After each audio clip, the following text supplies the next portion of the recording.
bingkong na eh, oh. Wala na yan, palitan ng speaker yan. Sigurado ka?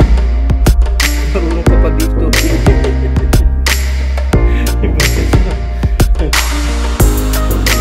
Ayun, palawang niya.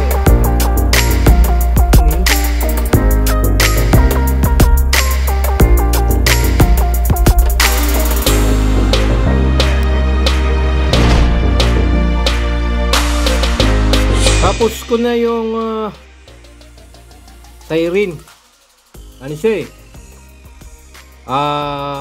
Pinalitan ko ng mga kapasitor. Yun o, mga bago na yan. Yan, 2, 3, 4, 5. Mga bagong kapasitor yan. Puro kalawangin eh. Tsaka hininang ko yung speaker, naputol yung terminal.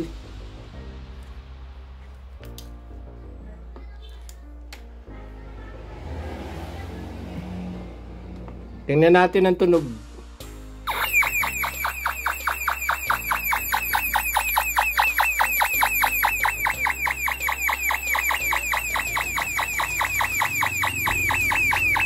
Mga bago yung kapasitor niyan.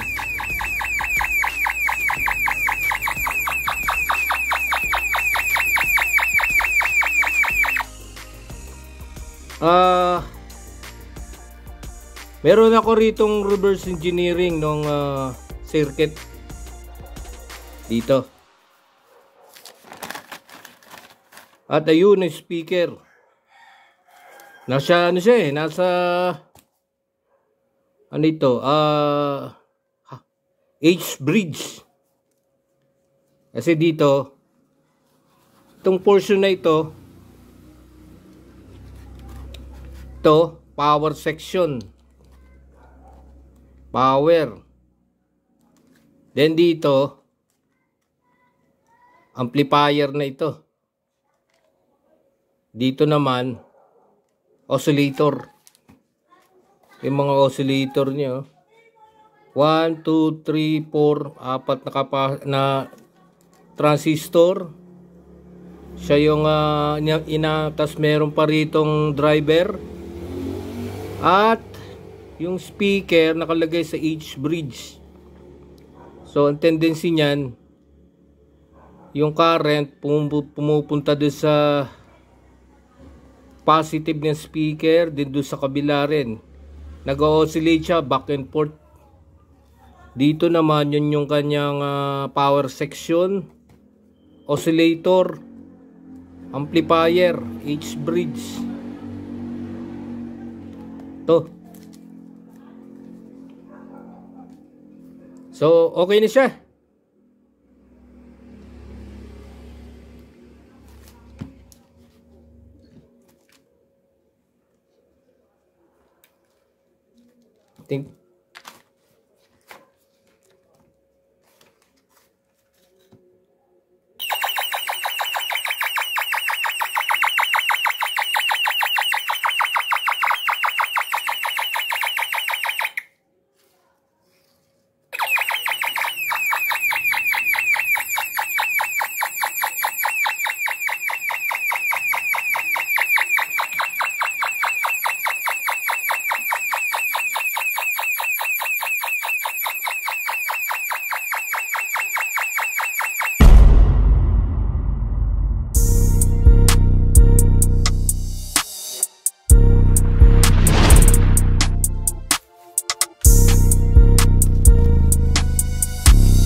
Kakabitan natin ng oscilloscope, yung positive ng speaker sa positive ng oscilloscope, yung negative probe ng oscilloscope sa negative ng speaker. Testingin natin.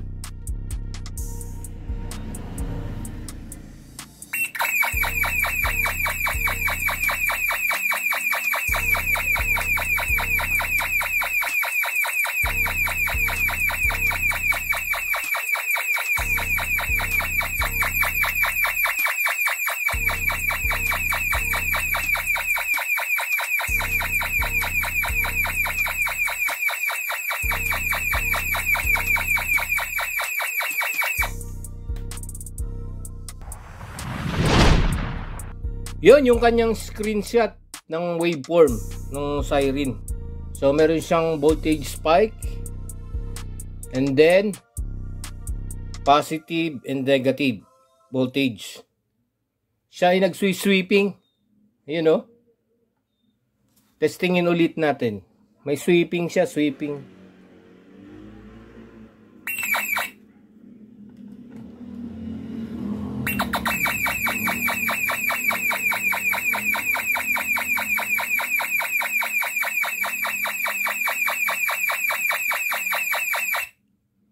Siya ay nagko-compress, nag-e-expand yung kanyang waveform. Yan, oh.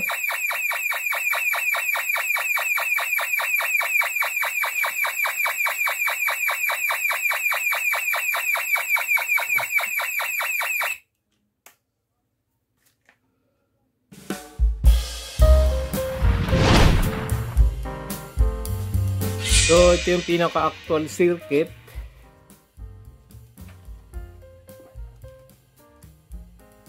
And then, ito yung equivalent circuit from the reverse engineering nung board. Ito. Itong portion na ito, yan yung oscillator. Yan yung may switch. Ino-on niya ito. On, off. Pag ito'y on, yung isa off. Yung isa'y on, yung isa off. On, off. Off, on. On, off. On, off. On, off. Off, on. Alternate niyang siniswitch ng oscillator yung base ng transistor. Dito sa H-bridge, dito tayo nagkabit ng oscilloscope. So, nag-generate yung sound because of the switching ng transistor. Meron siyang delay. May delay pa nga siya eh. Ito ba, delay circuit dito. Kaya siya nag-sweeping back and forth dahil dito. Circuit na ito. So, yung current, tatakbo yan dyan. Meron pa nga siyang yun, protection diode. Ito, delay circuit. Kasi may capacitor dito sa base. Charge muna niya, hindi bubuga dun. Magiging supply ngayon nung pinaka-amplifier. Naka H-bridge. Dadaan yung kuryente rito. Mag-switch yung transistor dito. Pag nag-on yung base, mag-on din yung collector. Dadaan yung kuryente rito. Emitter to base, then collector. And then doon sa kabila, mag-on din yan. Kadugtong yan eh. On. Dadaan yung kuryente rito sa positive ng speaker, then to the ground. Then mag-switch off na ngayon ito. Mag-switch on niya naman ito. Kasi dito meron siya ritong oscillator. So dito, pag switch on niya itong transistor na ito, off, open. Ang gumagana dyang transistor, ito naman, itong dalawa. On ito, on din yun. Kaya pag on ito, ang kuryenteng gumagana naman papunta dito sa kabilang transistor. Ikot siya doon, then dito. Kasi nag-on yung base, o-on din yung collector to emitter, then to the ground. So mag-o-on din ito. Kung on ito, takbo yung kuryente rito, emitter to base. To turn on yung transistor, negative to positive ng speaker, then collector to emitter ng transistor, power transistor yan. Then magkakaroon dito ng, kasi ito yan ang speaker pag hindi pahigop, buga, higop, buga, kaya sa positive, negative. Switching on ng transistor, yung isa buga, bububuga niya, push. Yung isa pahigop, kaya nagkakameron ng sound. At due to this circuit, may delay, nag-sweeping siya, parang pabalik-balik na ganyan, no? Parang ganyan, may voltage spike, nagko-compress, compress, then expand. Compress, expand, compress, expand, compress, expand, compress, expand. Ito yun eh. Ito, oscillator lang ito. Ito yung compress expand delay circuit. Ito, amplifier. Diyan nagkakameron ng compression, then expansion, compress, expand. Na, i-create niya yan yung positive at negative voltage ng signal. Ko-compress, depress siya because of this circuit. Oscillator, H-bridge, some sort of a delay circuit.